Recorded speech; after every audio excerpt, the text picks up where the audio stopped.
In the workplace, if your boss doesn't like you, it can lead to a lot of tension, stress, and limited opportunities for you. They might find fault in everything that you do. They might refuse to give you high-profile projects to work on. They might overlook you for promotions in the future. There are a lot of ways that your boss can express they do not like you. Some people might think it's easier to just quit their job and go and work for another boss, but then there are others who genuinely like their job, see potential in the company they work for, and really want to make this work. That is who this video is for. If you want to know how to get your boss to like you and how to weave it into your overall contribution at work and not rely on shallow things like compliment them or buy them chocolates, then keep watching. Before we jump into the tips, I want to address the issue of like in a professional versus a personal context. I think a lot of people get this confused and they're really surprised when their boss doesn't treat them the same way that their friends and family do. In a professional context, in most companies, there is a hierarchy.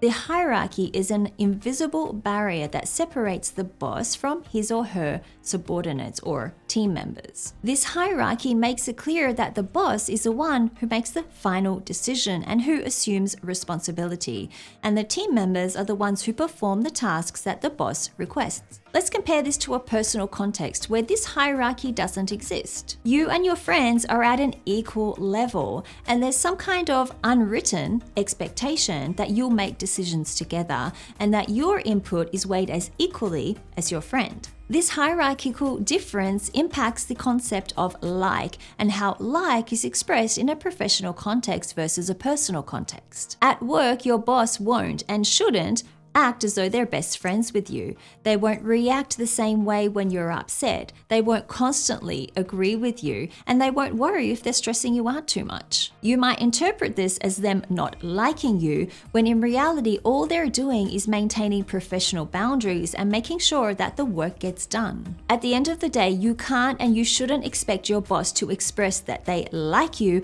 the same way that your friends do, but you can and you should expect them to respect you. If your boss respects you, then in my opinion, he or she likes you as a professional.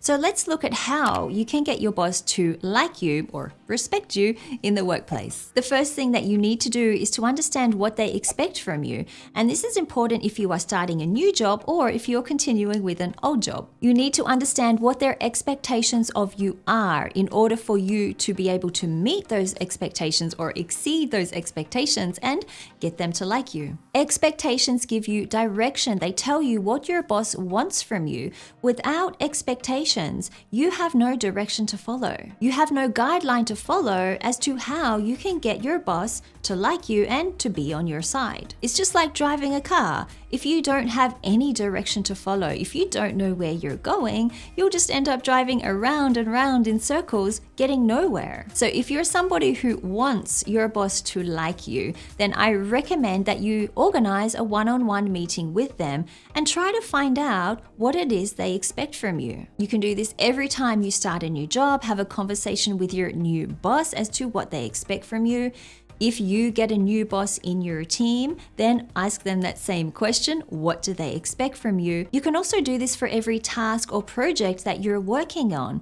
What do they expect from you in this task or in this project? And after every one of these conversations, you should walk away with 1 to 3 clear expectations as to what your boss wants from you.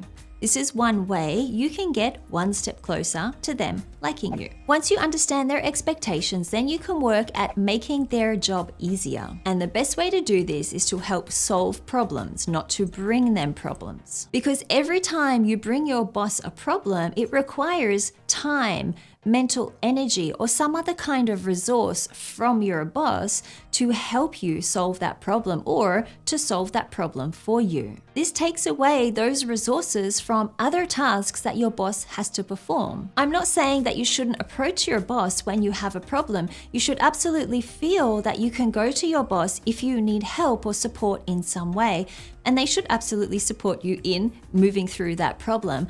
But sometimes people jump to do this too quickly. They jump to ask their boss for help before they've even tried to solve the problem on their own first. So I encourage you, before you go to your boss, to ask them to help you to solve a problem, try to solve it on your own first. That way, when you go to your boss and ask them for help, they will know that you have made an attempt yourself to solve the problem first. It will make you look like you're proactive and like you have put in some hard work. You can explain how you tried to solve the problem, which will make you look proactive too. Plus, you might actually be able to solve this problem on your own, which will make it a learning experience for you. And in that case, you will definitely get your boss to like you because you will look like somebody who actually solves problems rather than bringing them problems. I don't know if you know about this, but I also have a podcast called The Leadership Pod. I talk about topics that are very closely linked to what we talk about on this channel here. But if you want to learn from me while you are running, while you are driving, or while you are cleaning the house, then a podcast is a really good alternative for that. My podcast is available on Apple Podcasts, Spotify, Google Podcasts, Amazon, all of the main podcasting platforms that you can find. I'll put a link in the description below so you can check it out. Another strategy you can use is to offer to help your boss out. There are many ways you can offer to help your boss out. A couple of examples are you can offer to help them with tedious or complicated tasks, or you can offer to help other team members, your co-workers, who might be struggling with a particular task. In doing this, you might solve the problem that co-worker is experiencing so they don't have to go to the boss and ask them for help. Basically, any way you can offer your time, your expertise, or your support to make your boss's life easier. And that is the key to this strategy, to make your boss's life easier. Do this, they will be thankful to you and they will definitely like you more. So look for ways to help your boss out. Actively ask them, what can I do to support you with this? How can I help you out with this? And make sure you offer help to co-workers in your team who you see are struggling with something. Publicly promoting your boss's work is a really intelligent strategy to get them to like you as well. When someone speaks about your accomplishments in a positive light, how does that make you feel? Happy?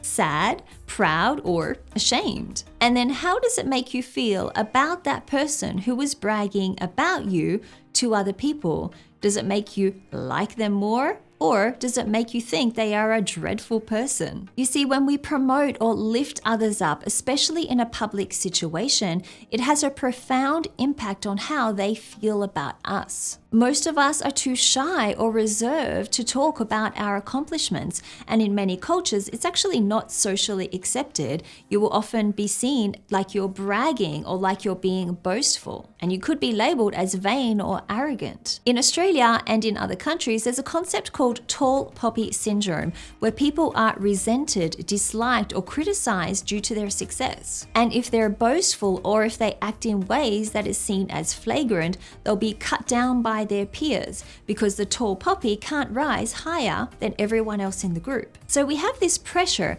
to not talk about our accomplishments, yet at the same time, we're really proud of them and we would love for other people to know about them. By overcoming this societal pressure, you make public the accomplishments of your boss.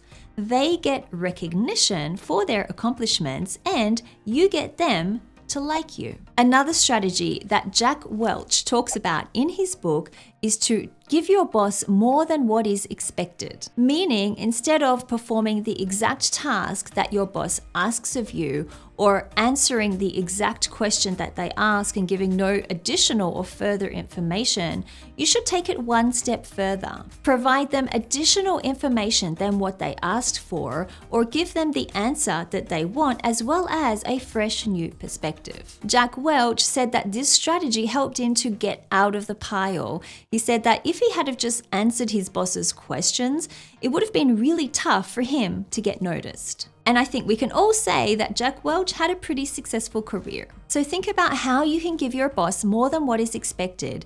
Can you give them additional information when you answer their questions? Can you perform additional tasks that need to be performed? Can you suggest a new perspective? This last suggestion might seem obvious to you, but there are situations where professionals go off on their own tangent and work towards goals that they think their boss wants. Most of the time this happens because they don't do suggestion 1 in this video, which is understand what your boss expects from you. And the result is they spend time working on something that their boss doesn't value or appreciate. They might be trying to be proactive or give their boss more than what is expected, but if it's off course from the direction the boss wants to go in, then it's essentially a waste of your time. So whenever you're trying to exceed their expectations and give them more than what is expected, make sure you are still heading in the direction that is in line with their goals and their objectives. So you need to find out what their goals are. What do they hope to achieve? What do they want everyone working towards? What does the end result look like to them? And work out how you can go the extra mile yet still fit within this framework.